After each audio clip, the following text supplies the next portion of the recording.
নমস্কার। সভামঞ্চে উপবিষ্ট দলীয় নেতৃবৃন্দ সহ আজকে আমাদের এই সভায় হুমায়ুন কবির, বাবর আলী সহ আরও দুজন প্রার্থী উপস্থিত রয়েছেন সায়নী সিংহ রয়, মুর্শিদাবাদ বিধানসভার তৃণমূলের প্রার্থী, এবং রানীনগরের প্রার্থী ভাতৃপ্রতিম সৌমিক হোসেন সহ আজকের সভার সভাপতি আবু তাহের খান, লোকসভার সাংসদ রয়েছেন, জেলা পরিষদের কর্মাধ্যক্ষ শামসুজ্জোহা বিশ্বাস, পার্থসারথী সরকার, বিশ্বদেব কর্মকার, মঈনুল হাসান, আরিফ বিল্লাহ সহ বিজন মণ্ডল, মেহবুব মণ্ডল, তুহিন হোসেন, রকি সহ আমি সভামঞ্চে যারা উপস্থিত রয়েছেন একে একে সবার নাম নিচ্ছি না, আপনারা অনেকক্ষণ ধরে সভায় এসে উপস্থিত হয়েছেন। আমি আমার বক্তব্য দীর্ঘায়িত করব না। আমার পূর্ববর্তী বক্তারা বিশেষ করে জলঙ্গি বিধানসভা থেকে আপনাদের সকলের দোয়া আশীর্বাদ প্রার্থনা করে লড়াই করছেন ভাই বাবর আলী, এবং দমকল বিধানসভা থেকে দীর্ঘদিন এই মুর্শিদাবাদে তিনি প্রশাসনিকভাবে জেলা সুপার সহ ডিআইজি সহ এমনকি আইজি স্তরেও তিনি দায়িত্ব সামলেছেন। হুমায়ুন কবির মহোদয় তারা তাদের বক্তব্য, তাদের আবেদন রেখেছেন। আমি আপনাদের কাছে প্রথমেই কৃতজ্ঞতা জানাই যে সংখ্যায় আজকে আপনারা এসে উপস্থিত হয়েছেন। আমি নিশ্চিত যে এই বিধানসভা ভোটে মুর্শিদাবাদ জেলায় দুটো আসনে আমরা পরাজিত হয়েছিলাম 2021 সালের ভোটে, এক মুর্শিদাবাদ, এক বহরমপুর। আমি কুর্নিশ জানাই এই জেলার মায়েদের, বোনেদের, ভাইদের, সহকর্মী, সহযোদ্ধাদের 22টার মধ্যে 20 টাকা জিতিয়ে আপনারা তৃণমূল কংগ্রেসের তৃতীয়বার সরকার প্রতিষ্ঠার ক্ষেত্রে যে অগ্রণী ভূমিকা পালন করেছেন, আমি মুর্শিদাবাদের প্রত্যেককে স্যালুট জানাই। আমি এবার আবেদন করতে এসেছি আপনাদের কাছে যে এবার 22-0 তৃণমূলের পক্ষে করতে হবে। গত 24 সালের নির্বাচনে আমি এখানে এসেছিলাম আবু তাহের খানের প্রচারে। আমি নবজোয়ারের সময় এসেছিলাম, একাধিক রাত এই মুর্শিদাবাদ জেলার বিভিন্ন মাঠে ময়দানে কাটিয়েছি। আমি আপনাদেরকে অনুরোধ করে গেছিলাম, মোহাম্মদ সেলিম দাঁড়িয়েছিল, এই দমকলের মাটি দীর্ঘদিন সিপিএমের আদর্শে লাল ছিল না, সিপিএমের দ্বারা অত্যাচারিত মানুষের রক্তে রাঙা লাল ছিল। সেই সিপিএমের সন্ত্রাসের অবসান ঘটিয়ে আপনারা জাফিকুলকে জিতিয়ে জোড়া ফুল ফুটিয়েছিলেন। আমি কৃতজ্ঞ। আজকে জাফিকুল হয়তো আমাদের মধ্যে নেই, কিন্তু তার অসম্পূর্ণ কাজ হুমায়ুন কবিরের হাত দিয়ে মামাটি মানুষের সরকারের নেত্রী মমতা বন্দ্যোপাধ্যায় আপনাদের জন্য করবে, এই কথা দিতে আমি আপনাদের সামনে আজকে উপস্থিত হয়েছি। আমি কথা দিতে এসেছি যে কৃতজ্ঞতা ভালোবাসার ঋণে আপনারা আবদ্ধ করেছেন জলঙ্গি, দমকল, রানীনগর সহ মুর্শিদাবাদের যে কটা বিধানসভা আছে। আমি আমার লোকসভা কেন্দ্রকে যেভাবে হৃদয় দিয়ে আগলে রাখি, মুর্শিদাবাদের প্রত্যেকটা বিধানসভা কেন্দ্র আমার দায়িত্ব। উন্নয়নের দায়ভার, কাজের দায়িত্ব আমি আজকে এই সভা থেকে আমার কাঁধে তুলে নিয়ে যাচ্ছি। কালকে সভা শেষে কলকাতায় ফেরার সময় শুনছিলাম আবহাওয়া খারাপ, আসতে পারবো কিনা বুঝে উঠতে পারছিলাম না, কিন্তু মানুষ চেয়েছে, সর্বশক্তিমান চেয়েছে, আপনাদের সামনে এসছি, কথা বলার সুযোগ পেয়েছি, আবেদন রাখার সুযোগ পেয়েছি। আমি গত সপ্তাহে নওদা গেছিলাম। আমার ভাবতে খারাপ লাগে যে অষ্টাদশ শতাব্দীতে অবিভক্ত বাংলার রাজধানী ছিল মুর্শিদাবাদ। সেই মুর্শিদাবাদের মানুষকে আজকে বিজেপির নেতারা এসআইআর করে লাইনে দাঁড় করিয়ে স্বাধীনতার 78 বছর পরে নিজের নাগরিকত্বের প্রমাণ দিতে হচ্ছে লাইনে দাঁড়িয়ে।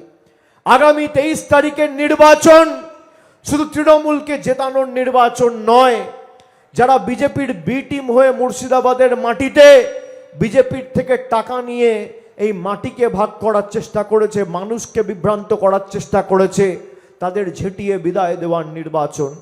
এই নির্বাচন প্রতিবাদের নির্বাচন, প্রতিরোধের নির্বাচন, প্রতিশোধের নির্বাচন। এই মুর্শিদাবাদ জেলায় বিজেপির 3টে এজেন্সি কাজ করছে। একটা হচ্ছে নির্বাচন কমিশন, যার মাথার উপর রয়েছে জ্ঞানেশ কুমার, যে মানুষের নাম কাটাতে যুক্ত হয়েছে। দ্বিতীয় এজেন্সি কংগ্রেসের অধীর চৌধুরী, যার নিরাপত্তার দায়িত্বে রয়েছে অমিত শাহের কেন্দ্রীয় বাহিনী। আর তৃতীয় এজেন্সি হুমায়ুন কবির আর আসাউদ্দিন ওয়েসির মিম আর ডিম। একদিকে মিম আর একদিকে ডিম। ওর নাম নিলে সবার পরিবেশ খারাপ হয়, যদিও আমাদের প্রার্থীর নামও হুমায়ুন কবির, কিন্তু এমন হুমায়ুন কবির যিনি দক্ষতার সাথে 5 বছর দেবরার বিধায়ক হয়ে কাজ দায়ভার সামলেছেন।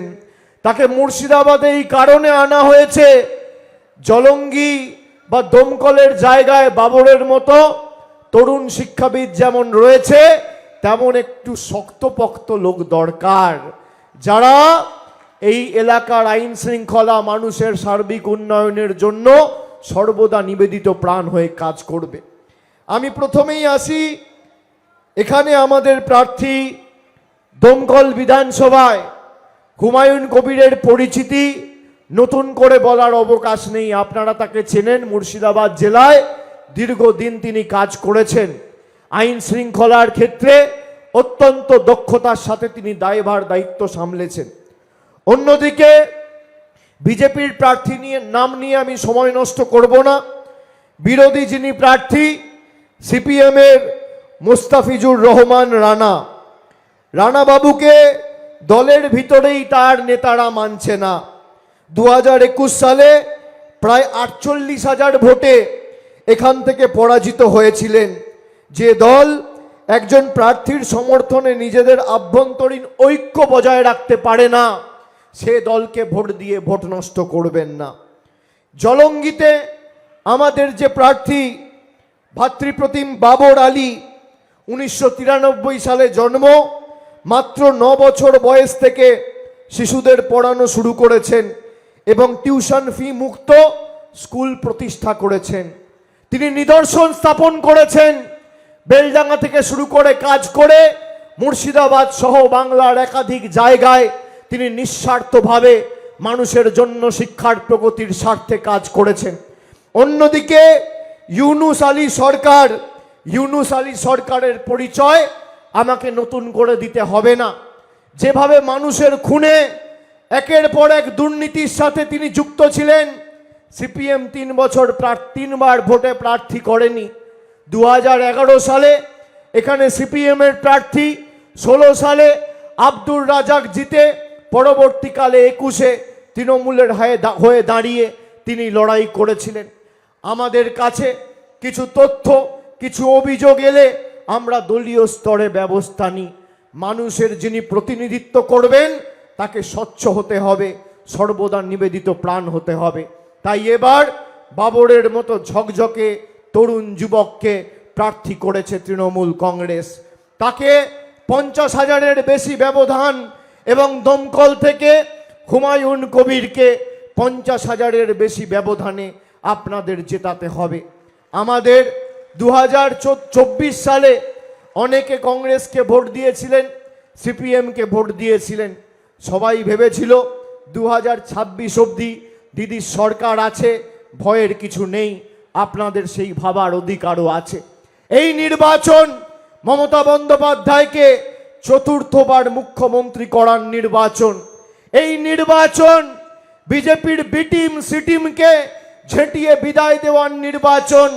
যারা আপনার উপর অত্যাচার করে আপনার টাকা বন্ধ করেছে, 100 দিনের টাকা, আবাসের টাকা, জলের টাকা, রাস্তার টাকা, তাদেরকে উত্তর দেওয়া এবং উচিত শিক্ষা দেওয়ার নির্বাচন। এই নির্বাচনে তৃণমূলকে এমনভাবে জেতাতে হবে যাতে বিজেপির বি টিম আর বিজেপির দালালগুলোর জামানত বাজেয়াপ্ত হয়। আমি দায়িত্ব নিয়ে আপনাদের বলছি, আমি উত্তর থেকে দক্ষিণ একাধিক জেলায় গত 15 দিন ধরে চরকির মতো ঘুরছি। কুচবিহার হোক, আলিপুরদুয়ার হোক, জলপাইগুড়ি হোক, এদিকে মালদা, মুর্শিদাবাদ, দক্ষিণ দিনাজপুর, উত্তর দিনাজপুর, পশ্চিমাঞ্চলে জঙ্গলমহলের একাধিক জেলা। প্রথম দফায় যেখানে 23 তারিখ ভোট রয়েছে, সবাই ঐক্যবদ্ধ হয়ে বিজেপির মাথা আর ঘাটটা আর কাঁধ আর হাতটা ভাঙবে। আর দ্বিতীয় দফায় 29 তারিখ দক্ষিণ 24 পরগনা, হাওড়া, হুগলি, কলকাতার ভোট আমাদের ভোট। আমরা মেরুদণ্ড, কোমর আর পাটা ভাঙবো। ভেঙেই বহিরাগত গুণকে বলো হরি হরি বল, বহিরাগতদের খাটে তোল বলে বিদায় দেব। এখানে বিস্তারিত 5 বছরে যে কাজ হয়েছে আমি যদি আপনাদের বলি, দমকল মহকুমা হাসপাতালকে মাল্টি সুপার স্পেশালিটি হাসপাতালে 70 কোটি টাকা খরচা করে আমাদের সরকার নতুন করে সাজিয়েছে। দমকল বিধানসভায় 16টি উপস্বাস্থ্য কেন্দ্র স্থাপন করেছে আমাদের মামাটি মানুষের সরকার। দমকলে মহকুমা আদালত হয়েছে 25 কোটি টাকা খরচা করে। এর সাথে দমকলকে 2015 সালে পৌরসভায় রূপান্তরিত করা হয়েছে। 6 কোটি টাকা খরচ করে দমকলে ফায়ার স্টেশন হয়েছে। 2016তে প্রতিষ্ঠিত হয়েছে দমকল গার্লস কলেজ। প্রায় 5 কোটি টাকা খরচ করে কর্মতীর্থ হয়েছে 13 নম্বর ওয়ার্ডে টাউন এলাকায়। দমকল বিটি হাই স্কুল ও দমকল গার্লস হাই স্কুলে আধুনিক দোতলা ভবন তৈরি করা হয়েছে। দমকল বীরেন্দ্র নজরুল ভবনের কাজ প্রায় শেষের দিকে। আমি যদি জলঙ্গিতে দেখি, জলঙ্গি দক্ষিণ ব্লকে দিয়ার হাসপাতাল সংস্কার ও আধুনিকীকরণ করা হয়েছে। 2024-25 সালে সাদিখার দিয়ার স্কুল মোড় থেকে খয়রামারি সাতনেগড় পর্যন্ত 10 কিলোমিটার রাস্তার কাজ সম্পূর্ণ হয়েছে। সাজিমারি জিপিতে রসুননগর হাই স্কুল মাদ্রাসার ছাত্রীদের নিরাপদ আবাসের জন্য প্রায় 1.5 কোটি টাকা খরচ করে একটি 50 শয্যা বিশিষ্ট গার্লস হোস্টেল তৈরি করেছে আমাদের সরকার। চুয়াপাড়া বিদ্যানিকেতন স্কুলে 2 কোটি টাকা খরচ করে 50 শয্যা বিশিষ্ট একটি ছাত্রাবাস নির্মাণাধীন রয়েছে, ইতিমধ্যেই কাজ চলছে। আমার পাড়া আমার সমাধানে প্রায় 27 কোটি টাকা এই জলঙ্গি বিধানসভায় আমাদের সরকার খরচা করেছে। আমরা যদি এখানে দেখি যে গত 5 বছরে মমতা ব্যানার্জির সরকার কত মহিলাদের লক্ষ্মীর ভাণ্ডার দিয়েছে, কতজনকে স্বাস্থ্যসাথী দিয়েছে, তার পরিসংখ্যানও আজকে আমি এনেছি। দমকল বিধানসভায় 1,01,000-এর উপর মহিলারা প্রতি মাসে লক্ষ্মীর ভাণ্ডার পাচ্ছেন। আর জলঙ্গি বিধানসভায় 94,572 মহিলা প্রতি মাসে লক্ষ্মীর ভাণ্ডার পাচ্ছেন। খাদ্যসাথীতে দমকল বিধানসভায় 3,70,000 জন বিনামূল্যে খাদ্য পরিষেবা, বিনামূল্যে বিনা পয়সায় রেশন প্রতি মাসে পাচ্ছেন। এবং জলঙ্গি বিধানসভায় 3,75,000 জন বিনামূল্যে রেশন প্রতি মাসে পাচ্ছেন। এখানে 24,177 জন দমকল বিধানসভা এবং 19,828 জন জলঙ্গি বিধানসভায়, সব মিলিয়ে জলঙ্গি আর দমকল মিলিয়ে প্রায় 40,000 যুবক যুবতী ইতিমধ্যেই যুব সাথীতে 1500 টাকা করে ব্যাংকে পেয়ে গেছেন, আমাদের সরকার দিয়েছে। কন্যাশ্রীতে 44,000 বোনেরা উপকৃত হয়েছেন দমকলে, আর 31,000 বোনেরা উপকৃত হয়েছেন জলঙ্গিতে। দমকল বিধানসভায় পথশ্রী 3, পথশ্রী 4, গত 3 বছরে 76টি নতুন রাস্তার নির্মাণ, পুনর্নির্মাণ ও সংস্কার হয়েছে। 117 কিলোমিটার রাস্তা তৈরি হয়েছে, খরচ হয়েছে প্রায় 50 কোটি টাকা। অন্যদিকে জলঙ্গি বিধানসভা পথশ্রী 3, পথশ্রী 4, 119টি গ্রামীণ রাস্তা নির্মাণ, পুনর্নির্মাণ ও সংস্কার করা হয়েছে। মোট খরচ হয়েছে 51 কোটি টাকা। আর রাস্তা তৈরি হয়েছে প্রায় 127 কিলোমিটার রাস্তা আমাদের সরকার করেছে। আমি আমার রিপোর্ট কার্ড দিলাম, মাল্টি সুপার স্পেশালিটি হাসপাতাল থেকে শুরু করে, এখানে মহকুমা আদালত থেকে শুরু করে, ফায়ার স্টেশন থেকে শুরু করে আমি আমার রিপোর্ট কার্ড দিয়েছি। কজন লক্ষ্মীর ভাণ্ডার পেয়েছেন, কজন স্বাস্থ্যসাথী পেয়েছেন, কতজন আবাস পেয়েছেন, তার হিসাব আমরা দিয়েছি। আমি চ্যালেঞ্জ করব, সিপিএম এর যদি ক্ষমতা থাকে, 34 বছর ক্ষমতায় ছিল, 77 থেকে 2011 কটা রাস্তায় ডোমকল আর জলঙ্গিতে করেছিল? কটা রাস্তায়, কটা গ্রামে ঢুকে খুঁটি পুঁতে লাইট লাগিয়েছিল? কটা সাবমার্সিবল টিউবওয়েল লাগিয়েছিল? কটা মানুষের হাতে কর্মসংস্থানের নিয়োগপত্র বা নতুন করে উন্নয়নের পরিষেবা পৌঁছে দিয়েছিল? আপনারা আসুন, তথ্য পরিসংখ্যান নিয়ে লড়াই করুন। একদিকে আমাদের প্রার্থী থাকবে 15 বছরে মমতা বন্দ্যোপাধ্যায় এই মুর্শিদাবাদ জেলার জন্য কি করেছে, আর অন্যদিকে সিপিএম এর প্রার্থী থাকবে, কংগ্রেসের প্রার্থী থাকবে, তারা কেন্দ্রে যখন ক্ষমতায় ছিল আর সিপিএম রাজ্যে যখন ক্ষমতায় ছিল এই মুর্শিদাবাদের মাটির জন্য কি করেছে। যদি তথ্য পরিসংখ্যানের নিরিখে ওরা মানুষের কাছে তথ্য উপস্থাপিত করতে পারে, আমি তৃণমূলের হয়ে ভোট চাইতে আপনাদের কাছে আসবো না এবং 10-0 গোল দিয়ে লেজে গোবরে করে এদের মাঠের বাইরে বার করব। যদি এদের ক্ষমতা থাকে, কেন ডোমকলে সুপার স্পেশালিটি হাসপাতাল হয়নি? কেন ফায়ার ব্রিগেড হয়নি? জলঙ্গিতে অনেকের জীবন জীবিকা দুধের উপর নির্ভর করে, দুধের কাজের সাথে অনেকে যুক্ত। এখানে দীর্ঘদিন ধরে একটা দুধের চিলিং প্লান্ট বা চিলিং স্টোরেজের দাবি রয়েছে। আমি জানি, আমাকে মানুষ জানিয়েছে। আমি কথা দিয়ে যাচ্ছি, নিকটতম বলতে দুধের চিলিং প্লান্ট রয়েছে কান্দিতে। অত দূর অবধি আপনাদের যেতে হবে না। আগামী দিন চতুর্থবার সরকার তৈরি হওয়ার পর এখানে জলঙ্গির আপনাদের দীর্ঘদিনের দাবি একটা ফায়ার ব্রিগেড এবং একটা দুধের চিলিং স্টেশন, দুটোকেই তৃণমূল কংগ্রেস আগামী দিন জলঙ্গির মাটিতে করবে। আমি আপনাদের কথা দিয়ে যাচ্ছি। শুধু তাই নয়, আজ থেকে 15 দিন আগে আমাদের রাজ্যের মুখ্যমন্ত্রী দলনেত্রী মমতা বন্দ্যোপাধ্যায় ইস্তাহার প্রকাশ করে আমাদের 10 প্রতিজ্ঞার কথা বলেছে। আমি 5টা প্রতিজ্ঞা খালি আপনাদের বলে আজকে আমার বক্তব্য শেষ করব। প্রথম প্রতিজ্ঞা, মায়েরা মাথায় রাখবেন, বিজেপি ভয় দেখাচ্ছে যে ক্ষমতা এলে লক্ষ্মীর ভাণ্ডার বন্ধ হয়ে যাবে। মমতা বন্দ্যোপাধ্যায় যতদিন বাংলার মাটিতে আছে আপনারা আজীবন লক্ষ্মীর ভাণ্ডার পাবেন, কেউ আপনাদের লক্ষ্মীর ভাণ্ডার আটকাতে পারবে না।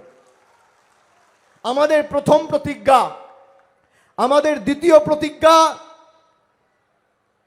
বাংলার যত বাড়ি রয়েছে, পরিবার রয়েছে, প্রত্যেকের বাড়িতে আগামী 5 বছরের মধ্যে নলবাহিত পানীয় জলের সুব্যবস্থা আমাদের মামাটি মানুষ আর তৃণমূলের সরকার করবে, কেন্দ্র সরকার টাকা দিক আর না দিক। আমাদের তৃতীয় প্রতিজ্ঞা, দুয়ারে স্বাস্থ্য শিবির তৈরি করবে। যেমন সেবাশ্রয় শিবির করেছিলাম আমরা ডায়মন্ড হারবারে, একাধিক জায়গায় পরবর্তীকালে এমএলএ সাংসদরা করেছে অনুকরণ করে, আমি স্বাগত জানাই।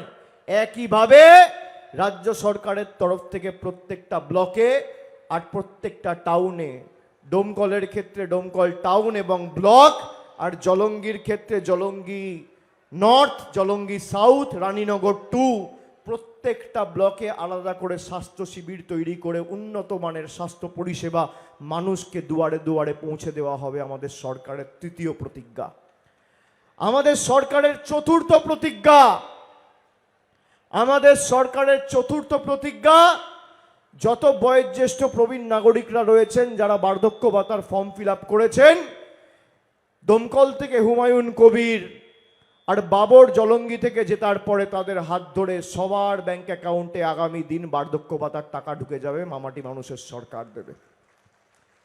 আর আমাদের পঞ্চম প্রতিজ্ঞা, প্রথম কি, আজীবন লক্ষ্মীর ভাণ্ডার, 2 নলবাহিত পানীয় জল, 3 স্বাস্থ্য শিবির, ব্লকে টাউনে চতুর্থ বার্ধক্য ভাতা আর পঞ্চম প্রতিজ্ঞা। এই দমকলে আর জলঙ্গিতে খালি দুটো বিধানসভায় গত 2 বছরে আমরা 20,000 মানুষকে বাড়ি দিয়েছি। কেন্দ্র সরকার কোনো সাহায্য সহযোগিতা করেনি। 20,000-এর বেশি মানুষের মাথার উপর পাকা ছাদের ব্যবস্থা আমাদের তৃণমূলের সরকার করেছে। আগামী দিন চতুর্থবার সরকার তৈরি হওয়ার পরে বাংলা জুড়ে যত গরিব মানুষ রয়েছে, যাদের মাথার উপর ছাদের প্রয়োজন রয়েছে, সবাইকে 1,20,000 টাকা করে আমাদের সরকার দেবে বাড়ি তৈরি করতে। আমাদের পঞ্চম প্রতিজ্ঞা। 5টা প্রতিজ্ঞা দিলাম, কথা দিয়ে কথা রাখার নাম তৃণমূল কংগ্রেস। যাদের নাম এসআইআরে জোর জবরদস্তি বাদ দেওয়া হয়েছে, আমি সকাল থেকে রাত অবধি প্রচার করে সূর্যাস্তের আগে কলকাতায় ফিরছি। আজকে শিলিগুড়ি যেতে হবে, সেখানে সন্ধেবেলায় সভা রয়েছে। এরপর আমি মালদা যাব, হরিশ্চন্দ্রপুর, চাঁচল করে সেখান থেকে আমি যাব শিলিগুড়ি। রাত্রিবেলা কলকাতায় ফিরে আপনাদের যাদের নাম জোর জবরদস্তি কাটা হয়েছে সবার সাথে পঞ্চায়েত স্তরে আমাদের প্রতিনিধিদের সাথে যোগাযোগ করে আপনাদের অ্যাপিলগুলোকে ফাইল করাচ্ছি। আপনাদের কারোর নাম বাদ যাবে না। মমতা বন্দ্যোপাধ্যায়ের হাত খালি শক্তিশালী করতে হবে। যারা এদিক ওদিক বিজেপির থেকে টাকা নিয়ে মুর্শিদাবাদে অশান্তি করার চেষ্টা করছে, মাথায় রাখবেন, বিজেপির নেতা অমিত শাহকে যে সিকিউরিটি পাহারা দেয়,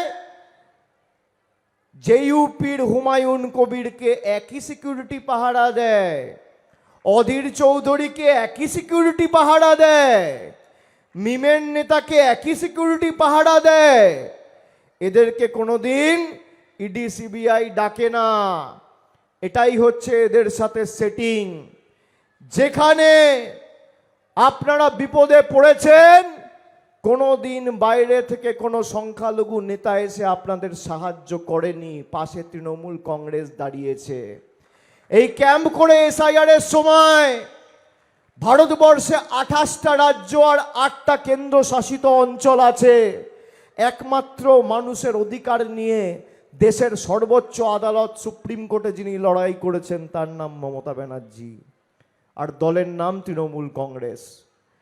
আপনারা নিশ্চিন্তে থাকুন, খালি 22-0 করতে হবে। সিপিএম অতীত, আর এখানে কংগ্রেসকে ভোট দেওয়া মানে বিজেপির হাত শক্তিশালী করা। অধীর চৌধুরীদের ভোট দেওয়া মানে পরোক্ষভাবে বিজেপিকে সমর্থন করা। বাজারে যখন আলু কিনতে যান, পচা আলু কেনেন, পেঁয়াজ কিনতে যান, পচা পেঁয়াজ কেনেন। সিপিএমের সর্বেসর্বা যিনি নেতা মোহাম্মদ সেলিম, তিনি 2024-এ আবু তাহেরদার কাছে দাঁড়িয়ে 1,60,000 ভোটে হেরেছে। তার রিটার্ন টিকিট মুর্শিদাবাদের মানুষ কেটে দিয়েছে। সেই জলঙ্গিয়ার ডোমকলে সিপিএম কংগ্রেসকে ভোট দিয়ে ভোট নষ্ট করবেন না। সব ভোট জোড়া ফুলে, সব ভোট তৃণমূলে। তাই আমার আপনার, এসো বাকি যে দুজন প্রার্থী আছে, এসো সৌমিক, এসো শাওনিদি, আসুন। আমার আপনার সবার প্রার্থী, আমার বাঁদিকে বাবর আর ডান দিকে হুমায়ুন কবির। তৃণমূলের প্রার্থী, জোড়া ফুলের প্রার্থী, মামাটি মানুষের প্রার্থী, মুর্শিদাবাদের প্রার্থী।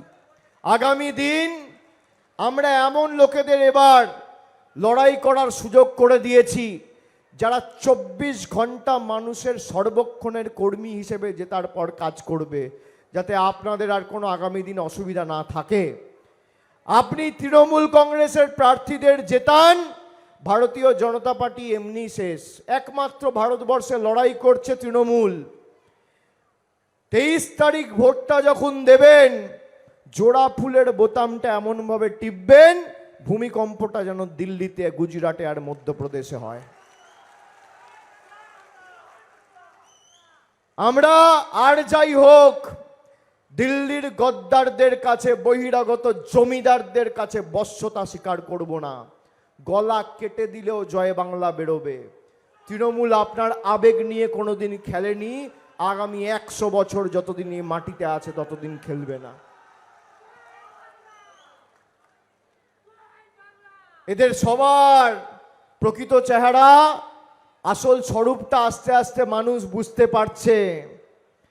যারা মানুষের সাথে কোনোদিন ছিল না, ডিল করে কোটি কোটি টাকা নিয়ে আজকে এসআইআরে যাদের নাম কাটা গেছে কেউ পাশে এসে দাঁড়ায়নি, কোনোদিন ক্যাম্প করে একটা ফর্ম ফিল আপ করতে সাহায্য করেনি।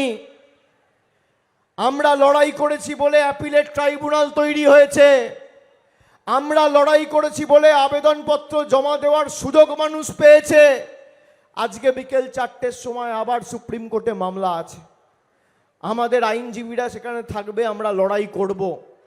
সবাই ফর্ম ফিল আপ করে আপনারা ট্রাইব্যুনালে জমা করবেন, অনলাইন অফলাইন। আর স্টেজে যারা আছে, প্রচার যেমন চলছে, আমাদের প্রতিনিধিদের বলবো, আমাদের প্রথম দায়িত্ব, দায়ভার, কর্তব্য মানুষের নাম ভোটার লিস্টে তোলা। যাদের নাম বাদ গেছে কথা বলে ফর্ম ফিল আপ করে ট্রাইব্যুনালে অ্যাপিল করাও। বাকিটুকু আমরা আছি, কেউ চিন্তা করবেন না, অযথা চিন্তিত বা আতঙ্কিত হবেন না। কেমন?